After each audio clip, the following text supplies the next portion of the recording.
우리가 요한복음 3장에서 니고데모와의 대화에서 육체적 출생 이상의 영적인 출생에 대해서 말씀하신 것을 보았고, 또 4장에서는 사마리아 여인과의 대화에서 마시는 물 이상의 영적인 생수를 말씀해 주신 것을 보았습니다.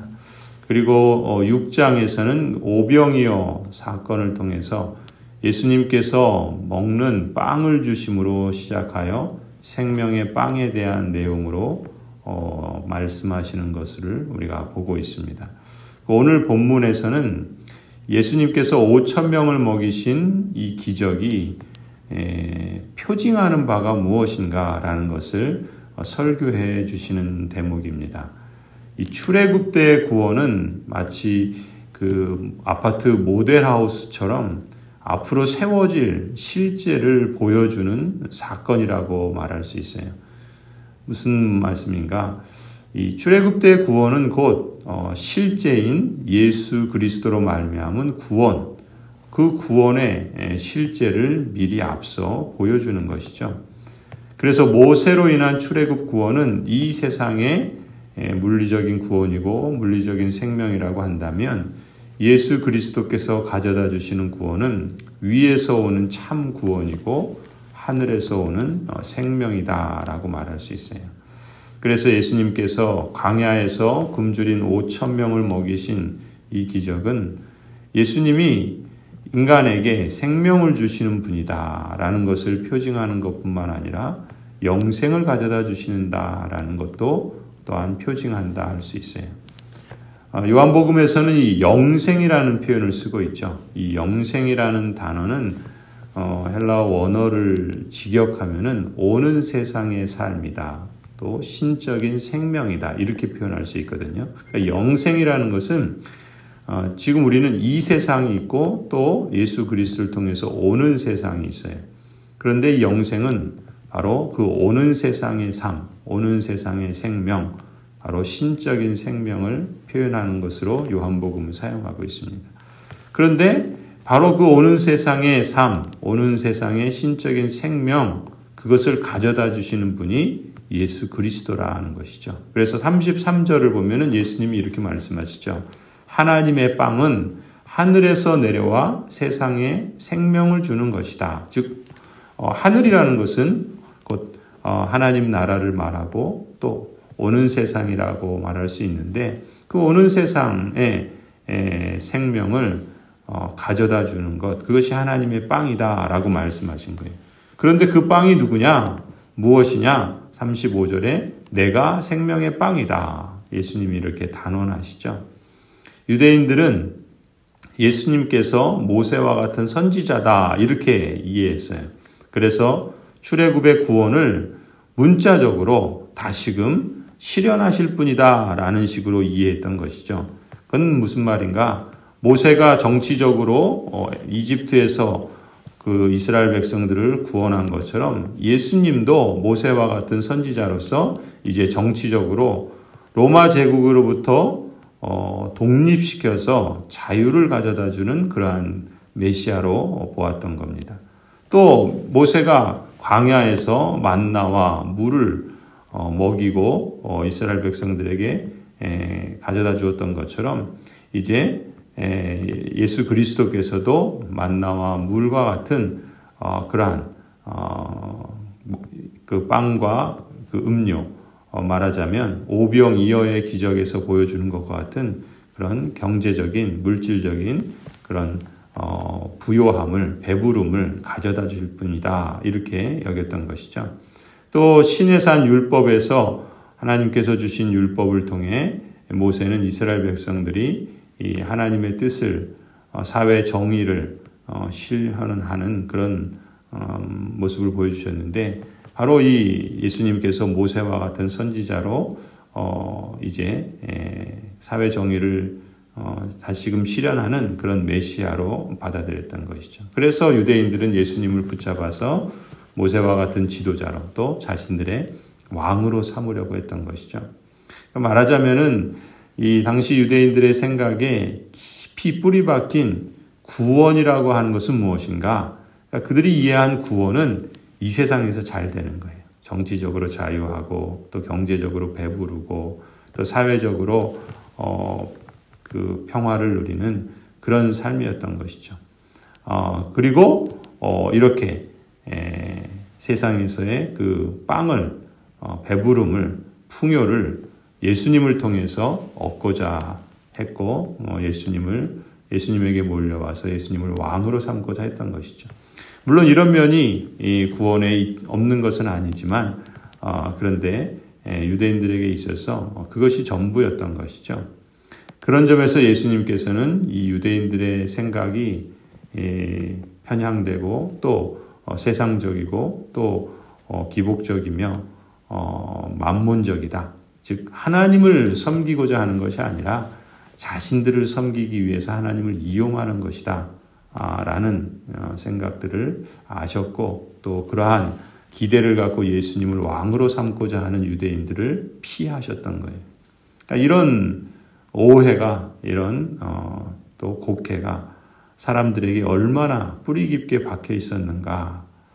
예수님께서는 그러한 것들을 너무나 잘 아셨고 사실은 이런 생각은 이런 사고방식이나 이런 기대는 유대인들만이 아니라 사실 죄 아래 있는 모든 인생이 갖고 있는 그런 바램과도 같은 것이죠.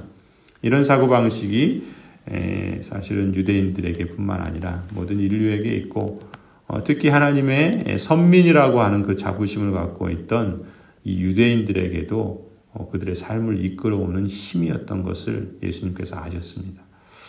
그래서 예수님께서 우리가 보았던 것처럼 예수님이 그러니까 사람들이 예수님을 따라다니는 것은 그 표징, 예수님께서 행하시고 보여주시는 일들의 그 의미를 제대로 보아서가 아니라 그저 빵을 먹고 배불렀기 때문이다 라고 이런 말씀을 하시죠. 그러니까 빵을 먹게 한 사건이 표징하는 바 진리를 간파해서가 아니라 단지 예수님을 빵을 얻어먹는 정도의 구원을 가져다 주시는 수단이라 생각했던 것이죠. 그러니까 이런 사고방식, 이런 물질적인 해석 이런 건 옳지 않다. 왜냐하면 이것은 이 세상의 물질적 구원이기 때문에 그래서 다시 배고프지 않고 다시 목마르지 않고 그렇게 할 수 없죠. 다시금 배고프게 만들고 다시금 목마르게 만들죠. 그러니까 진정한 구원, 본질적인 생명을 가져다 줄 수 없기 때문에 옳지 않다라고 말씀하세요. 그러니까 세상적인 만족은 잠깐 배부르게 하고 또 갈증을 해소시켜 줄 수는 있지만 또다시 배고프고 목마르게 되지 않습니까? 이것이 바로 오는 세상의 진정한 영생, 즉 하나님의 신적인 생명을 가져다 주지 못하기 때문이죠. 그래서 성경에서는 자주 표현되는 이 영생이라는 단어, 그것을 요한복음에서는 오는 세상의 삶이다, 또 신적인 생명이다 이렇게 말하고 있죠. 그리고 이 오는 세상의 삶이라는 것은 사탄이 우리에게 죄를 짓게 강요하고 또 죽음을 죄의 싹스로 주는 이 세상에서의 삶이 아니라 하나님께서 의와 생명으로 통치하시고 다스리시는 하나님 나라에서의 하나님 나라가 이 땅에 임한 그런 세상에서의 삶이라 말할 수 있어요. 오는 세상의 이 삶은 그런 점에서 하나님의 그 부요하심 그리고 하나님의 그 신적인 충만함에 참여하는 삶이죠. 그런 점에서 보면은 내용적으로 그야말로 하나님의 그 신적인 삶이라 이렇게 표현할 수 있고 하늘에 속한 모든 충만함이다 이렇게도 말할 수 있죠.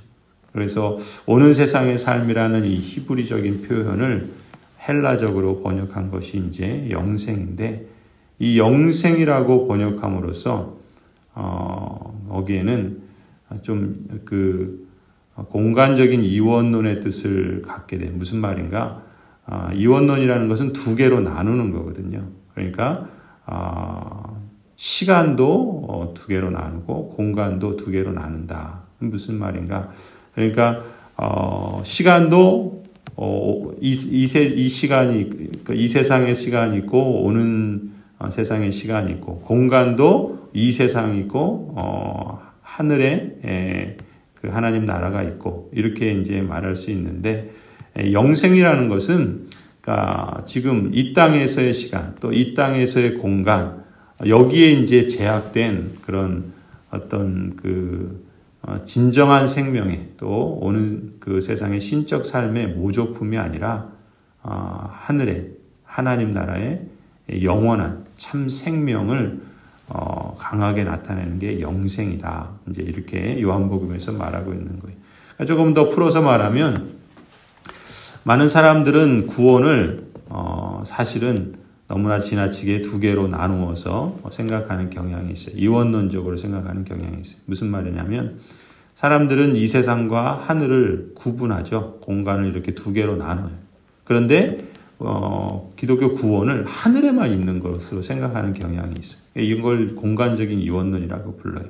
또 시간도 보면은 이 세상 그리고 오는 세상, 그러니까 이 세대와 오는 세대를 구분하고 구원을 이 세상에 그 기독교적인 구원을 죽어서 나중에 가는 그 내세에만 있는 것이다라는 생각이 강하죠. 이거 시간적인 이원론이라 할 수 있어요. 또 존재도 보면은 영혼과 육으로 구분을 하잖아요. 그런데 구원을 영혼이 구원받는 걸로만 생각을 해요. 그래서 영혼이 구원받는다는 것은 사람이 죽은 후에, 몸이 죽은 후에 하늘로 가는 것만 구원이라고 생각하죠. 그러나 기독교의 구원은 이런 존재론적 이원론이 아니죠. 영혼이 구원받을 뿐만 아니라 육신도 구원을 받습니다. 몸의 부활을 말씀하고 있죠. 이렇게 보면은 사람들은 기독교의 구원을 이원론으로 생각해서 하늘에만 구원이 있고 또 영혼에만 구원이 있고 오는 세상에만 구원이 있는 것으로만 이해하지만 사실 예수님께서 말씀하시는 구원은 총체적이고 전인적이라고 말할 수 있어요. 예수님의 구원은 신적인 생명을 얻는 것이고 또 그런 점에서 신적인 생명은 영혼에만 있는 것이 아니라 우리 몸에도 있고 우리 마음에도 있고 물론 영혼에도 있죠. 심지어 인간관계도 있고 이 세상 구조에도 있어요. 인간의 모든 삶의 영역에 다 나타날 수 있는 것이 이 영생이고 신적인 생명이라고 말할 수 있어. 그저 영혼에만 있는 것이 아니라는 것이죠. 또 시간적으로도 보면은 우리의 구원은 예수님께서 가져다 주시는 구원은 미래에만 있는 게 아니에요. 우리가 죽은 후에만 영생이 있는 것이 아니라 이미 구원은 이 땅에서 이 세상에서 이미 시작되었고 지금 여기서 우리가 체험할 수 있잖아요. 지금 우리가 지금 그것을 실감하면서 살고 있지 않습니까? 그래서 구원은 전인적이고 총체적이에요. 무슨 얘기인가? 구원은 영혼에만 있는 것이 아니라 우리 육신에도 구원이 있어요. 육신의 건강이라는 것도 하나님의 구원의 한 모습일 수 있어요. 또 심지어 인간관계에도 나타날 수 있어요. 원만한 인간관계, 불화하고 또 서로 갈등하는 그런 관계가 아니라 원만한 조화로운 인간관계 속에서도 그것도 구원의 모습이라 할 수 있어요. 또 사회도 정의롭고 공정하고 평화롭고 또 정치적으로도 자유하고 경제적으로 풍요하고 이런 것들이 다 사실은 인간이 이렇게 번성하고 생육하고 충만하고 이런 것들이 다 하나님께서 말씀하신 구원이잖아요.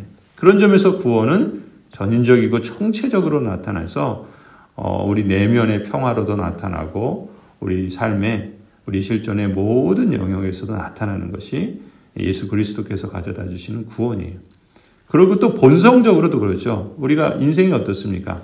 모든 인생은 죄 아래에 있어요. 죄인의 상태에 있죠. 그래서 본성적으로 보면 사람은 죄를 지을 수밖에 없습니다. 그러니까 나면서부터 죄인이기 때문에 죄를 지을 수밖에 없는 인생이에요. 그런데 그리스도 안에 있으면 어떻게 됩니까? 그리스도 안에 있으면 우리는 은혜의 상태에 있다 그러죠. 은혜의 상태에 있다는 말은 달로 말하면 죄를 짓지 않을 수 있는 능력을 우리에게 주셨다는 거예요. 그러니까 원래 죄를 지을 수밖에 없던 인생이 죄인의 상태에 있던 인생이 그리스도 예수 안에서 은혜의 상태에 있기 때문에 죄를 짓지 않을 수 있는 능력을 갖고 있죠. 더 나아가서 율법을 따라서 사랑의 이중계명을 지키며 사는 것도 가능하게 됐다라는 거예요. 그러니까 그리스도로 말미암아 하나님과 올바른 관계를 회복한 사람들은 하나님의 성령의 도움으로 하나님의 백성, 하나님의 자녀의 삶을 살 수 있는 것이죠. 성령의 도움으로 하나님의 백성이 사랑의 이중계명을 따라서 하나님의 통치를 받으면 살면은 어떻게 됩니까? 인간관계의 갈등이 해소되기도 하고 그래서 화평이 증진이 될 수도 있어요. 또 부요함이 또 더 충만해지고 또 부가 이 땅에서도 비교적 공정하게 재분배될 수도 있고 사회정의가 일어날 수도 있어요. 또 사회정의가 일어나면 사회적으로 국가적으로 평화가 확대될 수도 있고 정치적으로 자유도 확대되고 환경도 더 회복될 수도 있어요. 그러니까 그리스도의 구원은 이처럼 인간의 영혼만이 아니라 우리의 삶의 모든 영역에서 이렇게 총체적으로 전인적으로 나타날 수 있고 그것이 예수 그리스도를 통해서 우리에게 가져다 주시는 신적인 생명이고 또 오는 세상의 삶이라 말할 수 있어요. 신약 성경은 그런 점에서 그리스도를 통해서 이런 구원이 이미 이 땅에 있다. 실제화되고 있다라는 것을 강조하고 있어요. 이 땅에서 누리는 구원은 그런 점에서 예수 그리스도께서 재림하실 때 말하자면 종말에 완성될 그 구원의 첫 열매라고 할 수 있어요. 우리는 이미 그 첫 열매를 맛보고 있는 거예요. 물론 우리는 이 땅에서 여전히 죄와 싸워야 합니다. 그러니까 죄를 범하지 않을 수 있고 또 하나님의 기뻐하시는 선하신 뜻, 사랑의 이중계명을 실천할 수 있는 능력이 있지만 또 여전히 죄와 싸워야 돼요. 그럼 무슨 얘기입니까? 죄와 싸워야 하는 영적 전쟁이 계속되면서 우리는 때로 죄에 지는 경우도 있잖아요. 죄에 굴복하는 경우도 있습니다. 그렇지만 그럼에도 불구하고 하나님의 그 온전한 평화, 하나님의 그 예수 그리스도를 통해서 가져다 주신 구원, 그런 그 샬롬의 상태가 그런 점에서 100% 완전하지는 못하지만 분명한 건 뭐예요? 샬롬이 이 땅에 이미 실제로 있다. 또 경험할 수 있다. 그러나 예수 그리스도께서 재림하실 때 100% 온전히 완성된다. 이것이 신약성경이 우리에게 가르치는 말씀이죠. 그래서 37절도 보면 예수님께서는 이 점을 확언해 주세요. 37절부터 뭐라 그럽니까? 아버지께서 내게 주시는 사람은 다 내게로 온다. 또 내게로 오는 사람은 내가 물리치지 않을 것이다. 나를 보내신 분의 뜻은 내게 주신 사람을 내가 한 사람도 잃어버리지 않고 마지막 날에 모두 살리는 것이다. 그러니까 예수 그리스도께서 하나님께서 예정하신 그 택하신 사람들을 하나님께서 구원하시고 그 구원의 생명이 이 땅 가운데 실제화되고 그 하나님의 샬롬을 맛볼 수 있고 또 비록 이 땅에서는 죄와 싸워야 하고 때로는 거기에 지는 삶도 있을 수 있지만 그러나 마지막 날에 모두 예수 그리스도께서 살리실 것이다. 신적인 생명, 오는 세상에 그러한 삶을 온전하게 가져다 주실 것이다. 그러면서 뭐라 그럽니까? 또한 아들을 보고 그를 믿는 사람은 누구든지 영생을 얻게 하시는 것이 내 아버지의 뜻이다. 이 영생이 바로 이 신적인 삶이고 오는 세상의 그런 생명이라고 말하는 거예요. 그것을 아들을 보고 믿는 사람들에게 그것을 주시는 것이 아버지의 뜻이고 예수 그리스도께서는 바로 이것을 위해서 이 땅에 오셨으며 그런 점에서 내가 생명의 빵이다 라고 말씀하시는 것이죠. 그리고 나는 마지막 날에 그들을 살릴 것이다 라는 것을 다시 한번 강조하는 것을 우리가 본문에서 주목할 수 있어요. 성도 여러분, 저나 여러분도 바로 이 주 예수 그리스도께서 마지막 날에 다시 살리실 한 사람이라는 사실을 우리가 기억하고 또 그 사실로 인해서 감사하고 기뻐할 수 있으면 좋겠습니다. 그리고 이 생명의 빵이신 예수님께서 이미 내게 오는 세상의 삶이라고 하는 이 신적인 생명을 우리에게 주신 거예요. 그래서 우리가 예수 그리스도께 가까이 나아가면 나아갈수록 이 주님이 주시는 그 영생의 양식을 우리가 이 땅에서 먹으며 그 하나님 나라의 그 풍성한 삶의 맛을 보면서 이 땅에서 살아갈 수 있다는 것이죠. 결국 우리가 이 땅에서 그 영적 생명을 맛보고 누리며 살아가는 그 양식이 무엇인가? 바로 예수 그리스도신 거예요. 그리고 예수 그리스도께서 주시는 그 생명의 양식인 말씀이죠. 그러니까 우리가 날마다 이 영생의 양식을 먹어야 되는 거예요. 그래서 예수님께서도 주기도문에서 뭐라고 말씀하십니까? 우리에게 일용할 양식을 주옵소서. 기도하라고 그랬잖아요. 하나님이 주시는 영생의 양식을 우리가 날마다 먹으면서 하나님의 말씀을 통해서 또 우리가 성령 하나님을 의존하여서 오늘 찬송한 것처럼 성령께서 우리를 충만하게 채우시고 또 입히시고 먹여주셔서 살아갈 수 있도록 우리가 그러한 삶을 이 땅에서 살아가야 할 줄로 믿습니다. 오늘도 이 생명의 빵이신 주님과 함께하는 복된 하루가 되기를 간절히 축원합니다.